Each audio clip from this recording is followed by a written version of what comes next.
Suntem trecători pe pământul acesta și nu știm care e momentul când ne încheiem examenul vieții. Vegheați și rugați-vă, căci nu se știe la ce ceas din noapte va veni stăpânul. Despre ziua și ceasul acela nu știe nimeni. Oamenii fac multe planuri, dar nu știm ceasul în care să trage semnalul că s-a sfârșit, s-a încheiat. În momentul când ne-am încheiat alergarea, momentul acela pentru noi este că stăpânul a venit. De aici încolo nu se mai poate face absolut nimic, nici în bine, nici în rău.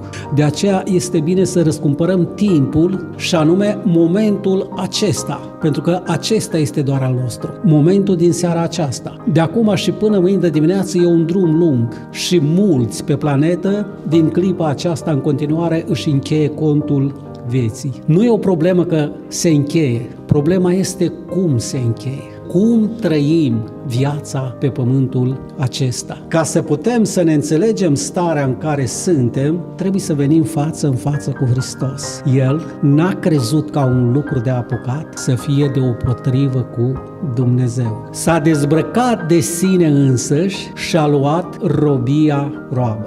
El s-a plecat până în cele mai de jos locuri ale pământului.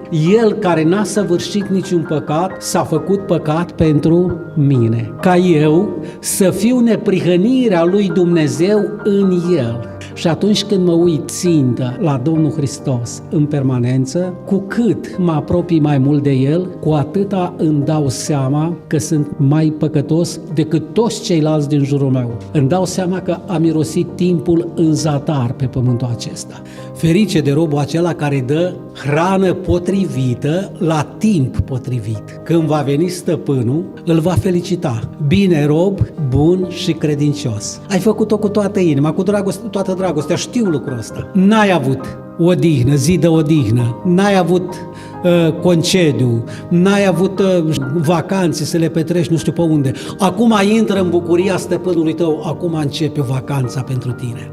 Îl va pune stăpân peste toate averile sale. Moștenirea care este oferită Fiului lui Dumnezeu este împărțită cu fiecare în parte dintre noi. Noi suntem împreună moștenitori. Deci este adevărat că îl va pune peste toate, stăpânul peste toate averile sale. Dar să nu uităm că și aici l-a pus peste slugile sale, conștient să dea hrană potrivită la timp potrivit. Dar dacă este un rob rău care zice în inima lui stăpânul meu zăbovește să vină, în care categorie facem parte?